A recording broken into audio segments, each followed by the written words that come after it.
Hey folks, VJ here for Mythborn Media 24/7 365. Really excited to be back here again on Facebook Live with all of my fans. So we'll start with housekeeping as usual. Excuse me. Huge news. The entire audiobook was submitted day before yesterday to ACX. It should be going through its conversion process and be launching soon. I've gotten an email from Amazon from Audible stating that it has been approved. So now they're doing a quality check, and they've been moving things through pretty quick. So my hope is that in the next few days it's available. I'll certainly let everyone know. Right now I have on the website September 10th, but we definitely think it'll be available before then. And so hopefully everyone here who's loving the idea of listening to the book, please have a look. I think it came out to be about 23 hours long, which is a pretty long audiobook. I think you guys will love Michael Kramer's voice is awesome.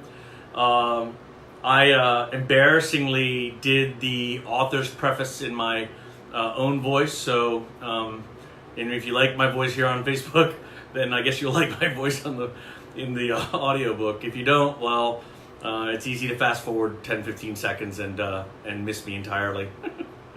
My feelings won't be hurt. So I'm pretty excited. This audiobook is a big experiment for us because we got really good responses from the printed book and from the ebook. But everyone has told me so far that as the world has just sort of changed, people are more and more listening to their books and less, I guess, reading them. I hope that's not true, but I wouldn't be surprised if that were true. I haven't really followed much. I mean, I'm a big book reader myself. So for me, reading is the way I do things. I feel like when I'm listening to something, I love it. I'm not saying it's bad. I love it. But sometimes, I don't know, I take it back. Because when I was listening to Michael Kramer do his thing, it was really cool. I mean, it was really cool to hear my story in someone else's voice. And Michael also does a really good job of creating different voices. I mean, he modulates his voice just a little bit to create some fun, different characters as he's reading. Not so much that it's annoying, just a little bit. Also, I made the decision not to put any music in yet, mainly because every time I try to pick music of any type, in anywhere, it just felt distracting in a way, and I like the cleanness of the book starting. Mike has a very deep, resonant voice, so I think, this is the right decision, but hey, leave me comments, if you've listened to the audiobook, leave me comments. Certainly if you hear any mistakes, I mean, I've listened to the whole thing and I didn't find anything, but if anyone finds anything, please send us comments back and we'll get it fixed right away. We're really, really excited to share this with you. I think the audiobook is going to give people who are stuck in their car a lot, who have long commutes, people who are at school and they want to take a break and just listen to something. Obviously, if you have an iPhone or any kind of phone, an Android, this is a great way for you to put some content on there. And on those subway rides home or on the bus rides home or cab rides or whatever, you're stuck somewhere, stick the earphones in and, you hear a good story, be taken to another world. I hope you guys enjoy it. I'm really happy with what Michael Kramer and his team did. And just my hat's off to them. They were incredibly professional. They did the work on time. They pretty much stuck to the budget. And, they went the extra mile of making the conversion process for me to Audible easier. So that was really, really nice. Okay, so that's one piece of housekeeping, and I'm really excited. I will absolutely let everyone know as soon as it gets launched. The next piece is, I talked about it last week, but Baltimore Comic-Con is coming up September 29th. I'm pretty excited to be there. I'm going to figure out whether or not we're going to have a table, but I'm definitely going to be walking around for sure. I may even have our poster board or something there, and and take pictures of people and stuff. I had a pretty big like wall thing, if you guys saw, that people took pictures in front of, and I'm pretty excited about that. I'm 84,000 words into book 4, so did about another 2,000 words over the last couple of days. Book 4 is pretty interesting. Today's topics that we're going to talk about are a little split. They're split between what's going on in book 4 and then some of the inspiration that I get when I'm writing, and how book 4, how all the story sort of evolves as I get inspiration from cultural myths and from other things. So I'll give you guys some insight into that today, and then we'll probably end up with a wrap up on just the outstanding stuff that I talked about at the beginning, just to remind you guys. So okay, book 4. So book 4 is a really interesting moment. For those of you who haven't read book 3, there are some spoilers coming up, and if you want, skip ahead, and you won't be disappointed. I'll try and not give spoilers away. Let's say this: I'm going to try to make this mostly spoiler free. I won't talk to any specifics in the book. I will talk to just general thought processes when it comes to the story and things like that. So at the end of book 3, Eric is dead. Okay, I'm kidding. This just talking about the spoiler thing, and I'm kidding. He's not. Okay, so actually. So those of you who know, Mythborn is sort of a story that involves stretching back and forth through time. The very first book that you read, it has these chapters called flashbacks. And flashbacks are usually flashing back to the beginning of the Demon War 200 years ago, when mages hadn't yet been executed, and they hadn't been basically outlawed. Magic hadn't been outlawed. It was a time when mages were sort of part of the political structure of every king. You had the kings, and you had, companion mages who would help them govern and rule. There was a lot of camaraderie and cooperation. And then the Demon Wars happened, and this is all in, basically the back of the book, and also first couple of chapters. The Demon Wars happened, and they essentially happened because a great archmage, Valerius Galadine, he felt that the Eris were an anathema on the people of Eden. Fancy way of saying, the enemy of the people of Eden, horrible and to be despised. He was also convinced that magic somehow was connected to the Eris, but he didn't know exactly how. And what he thought was, the Eris were taking magic from them and, essentially hogging it up for themselves. They were demons who possessed. They were, not looking out for the best of the people. And essentially what he did was he created, against the orders of the council, he created a gate into the demon realm of Arcadia. And when he did that, he started, essentially he attacked and started the Demon Wars. So, I won't go to the, I think I'm getting a little bit of a cold, just so you guys know. I apologize. So, he did, so the result of this, and I won't go into the details because I don't want to give away the story. Like I said, there won't be any spoilers here. But what you learn from the very beginning of the book is that magic has been outlawed. Well, if you think logically, again, this is not stated in the book, but it's just a logical outcome. If you outlaw something, then those people that practice it, even if some survive, even if some go into hiding, in essence, there aren't as many left. And what you see is, when the books start now, 200 years later, there aren't enough magic users to actually combat any kind of invasion by the Eris, the demon kind. So when a new gate opens, you don't have armies of mages anymore. In fact, it could be argued that there may be only a handful of mages that know about each other, and everyone else is sort of like this, I guess you'd call them like wandering hedge mages, or people in hiding. Certainly if you have the talent, you hide it. And while you might be doing certain things that are equivalent of cantrips and small magic. You're not being formally trained by anybody, and so as a result, the actual art itself of how to use magic and how it works is dying out.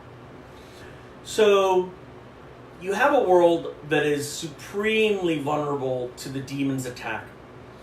And in order to tell that story correctly, to go back to, what I'm sort of doing in book 4, I need to sort of talk about how these people got to Eden and what started all this in the first place.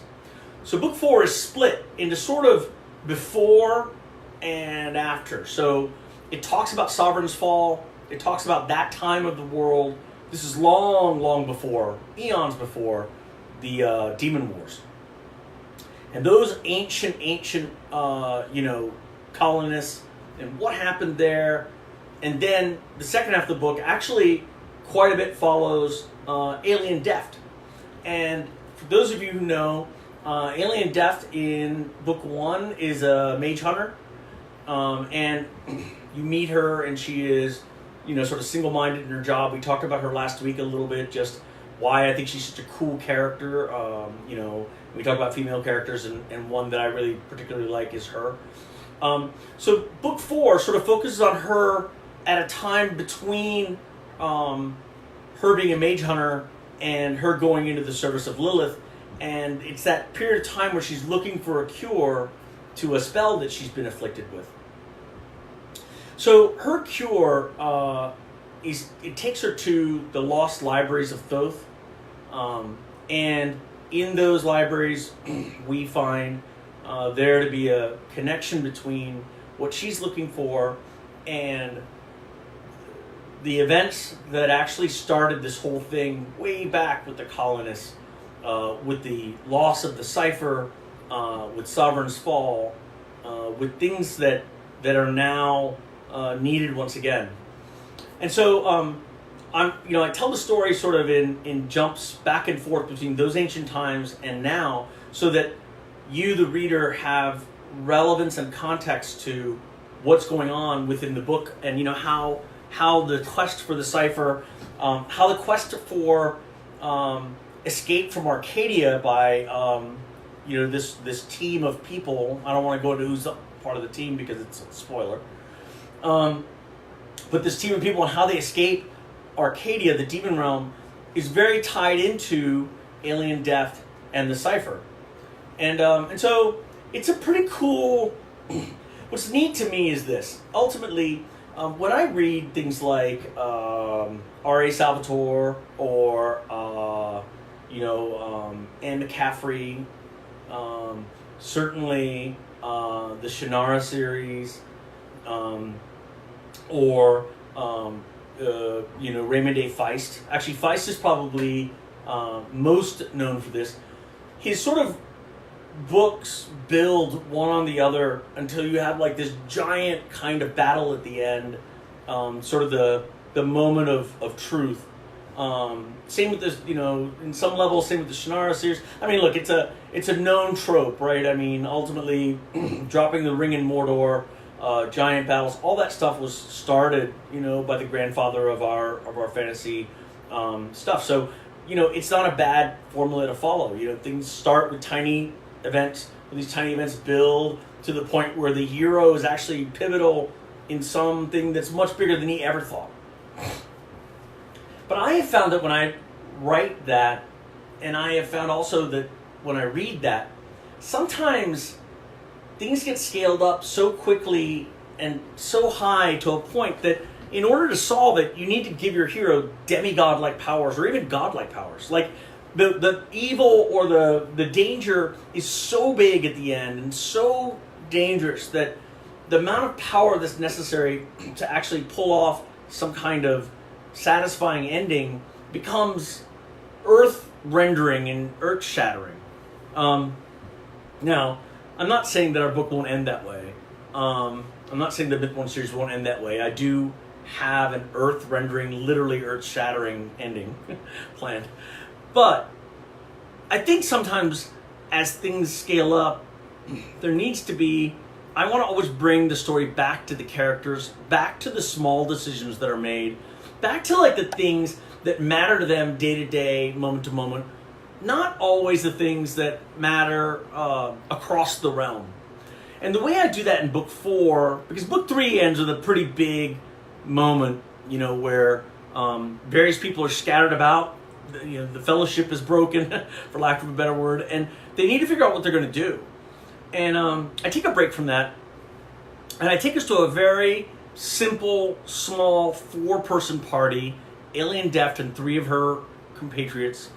And by flipping back and forth between a huge thing that happened in the past and a small thing happening now, I want to bring things back to the party level of drama, right? Not the realm level or the army level, but the party level. What do these 4 people need? What are they facing? And bring sort of the humanity, not humanity's not bad, it's not the right word. Bring the interpersonal drama back to the forefront. And give the readers a break from, it's not even a break, like just take things from a high level, giant, this decision is going to mean the lives of millions, to this decision might mean my life or the life of my companion. Do I do this or do I do that? And bring it back to that level of sort of intimate decision making and drama. And I'm pretty excited to share that with you guys, because in doing that, but having the jump backs to the beginning, you now get a better perspective on books 1 through 3 and the decisions that were made then and why. And also, it sets up book 5 to be that combination of these small drama, small unit tactics, and the people you've met through all these different 4 books, and what finally happens and what the resolution is for all these characters. I want to make sure that by book 5, you know each character's backstory, you feel for them something. You may not like them, but you feel something for them. And based on what ends up happening, you either go, yeah, I'm so glad that person paid for what they did, or you may feel, you know, that's totally a bum ride that person got, it's not fair. But no matter what you feel something. And I think that's where, I think it's really, really where decision making matters. It matters when it affects a person that you care about, more so than when it affects an army of 10,000. Yes, there's a question of scale, but I think decisions that hurt or help someone you care about or someone that you hate in the book, they mean more for some reason to the reader. And that's what I want to bring everyone back to, is the kind of drama that comes from watching and understanding and feeling something for these characters. So I'm excited to share that with you guys. Look forward to putting the book out. And also I'm really, really excited. Again, we're looping back to the fact that the audiobook is about to come out. So we'll let everyone know as soon as it does. Please, take a look at it. Listen to the first 5 chapters for free on our website. If you like it, get it. I think it's a free credit on Audible, so it shouldn't cost you any money. And, do me a favor and review the books. We sort of, people make decisions on whether or not they're going to buy books based on reviews. And you guys, my fans, are the best chance I have of getting, good reviews up on Amazon and giving other people insight into whether or not they ought to pick the series up. I'm, just barely out of being an indie author, and I'm continuing to write. But, the positive reinforcement that I get from, getting reviews from you guys is really, really appreciated. And, it makes me feel like we're all part of the Mythborn family, and I really, really appreciate that. So if you read book 2 or book 3 and you haven't put a review up on Amazon, please do. That would be great. If you end up listening to the audiobook and you want to put a review up on that, please do. If you want to join our fan club, we're going to have some announcements coming up on various things. The easiest way is to text 66866. Text Mythborn to 66866. The word Mythborn, MYTHBORN, to 66866. And you'll join our fan club. You'll hear about when the audiobook comes out. You'll get insights into different things. I'm probably going to be putting up little like sample chapters in the next few weeks to sort of tease out book 4. Certainly I want to put something up on Alien Deft. So I think people will like that. And, give me comments on topics you'd like me to cover, whether it's about, the art of writing, video games and video game development, what I'm currently playing, ideas for my next book, or if you'd like me to talk about reviewing things that I have tried, games I have played, or fantasy books that I'm reading right now. I love interacting with you guys. It's a lot of fun. And, taking a break from writing to do these Facebook Live things is really important to me. So thank you for being a fan. Thank you for watching. And I'll see you guys soon. Take care.